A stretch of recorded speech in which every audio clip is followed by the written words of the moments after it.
So after my mom had told my family, I was still going back and forth to the hospital. And I would go to the emergency room, and the doctor would try to make sure she met me there if she found out I was in the hospital. She was very protective. When one person didn't read my chart, she was like, "Do you know everything you're doing is hurting her?" She was very protective, but she was a good doctor. And then the last time I went, my mom was like, "You tell him it's a 10 no matter what." I didn't realize I had like very high tolerance of pain. So, what would really hurt someone, it didn't really hurt me. It was like, okay, it hurts, but give me a pain pill, I'll be okay. Which I was. But I did as my mom asked. I told the doctor at the time it was a 10 to 10 no matter what. And the doctor at the time, she looked into my charts and she says, "Oh, ma'am," she said, "I'm going to head and submit you into the hospital. Your doctor have set up everything for you to be taken care of." And I said, "Okay." So they take me upstairs, and it's so funny. I got a roommate. She was really beautiful. She was a really really beautiful person. She loved Jesus too. So we would talk about God. But in between that, I met my surgeon, awesome surgeon.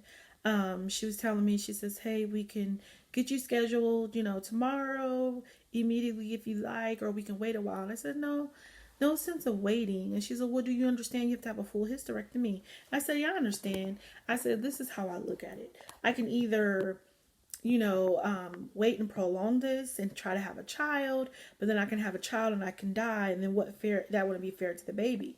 And she says, and I says, I said, "And if I really want a kid, if God, if I really is meant for me to have a kid, I can adopt or whatever." I said, "But I would rather go ahead and just have the surgery."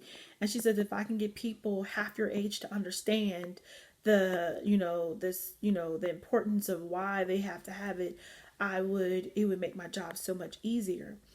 And then I can remember her sitting on my bedside, and at the time they would do this like little charm every time a baby's born.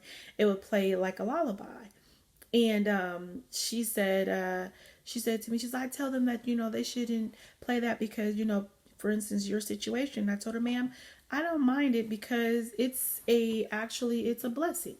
Every time you hear that jingle, it's a blessing being born, and it doesn't bother me." And she said, "Okay." She said, "I just want to make sure we're not being insensitive." And I said, "No, we're fine. I'm fine."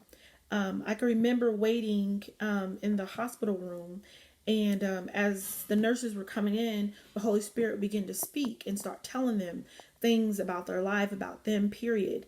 And one of the nurses turns to my mom and my dad and them and says, "We're supposed to be coming here taking care of her, but in reality, she's taking care of us." And I can remember one time my eyes opened after telling the lady what the Holy Spirit had to say, and she was walking out and she was just beet red and she was just crying, and I was just like, "Wow, Lord, thank you." And I remember my sister telling me, she says, "God said this is not for you, but this is for others." And I said, "Okay, God, whatever's your will, let it be." And the only reason why I know I went through the way I went through is because the Holy Spirit was on me and it was just so peaceful. So as I was getting prepared to do my full hysterectomy, they make you take this medicine so they could do MRI, but I couldn't hold it all down. Some of it came up. I regurgitated some of it, and I think it was because God was shielding their eyes to see. Because after I got out of the hospital, after I got out of my surgery, the surgeon told my family that if they saw what was in me beforehand, they would have never opened me up. She said, "But because I have her on the slab and all I could think of is her age was 29, we scraped and scraped until we couldn't scrape anymore." And I said, "Lord, thank you for your grace on my age. She said, "Because 29 is all I kept hearing. It's 29, 29, so I kept scraping." So at this time, my parents and my siblings were around me, and they were waiting for me to come full coherent, and because I was still somewhat sedated. So with that said, one of my sisters says to me, she says, "You have stage 4 cancer." And my older sister says, "Well, Sheree, do you know what that is?" And I said, "Yes, that's a death sentence." I said, "But I serve a mighty God." And she was like, "I know that you have to believe that because you said that without being fully conscious."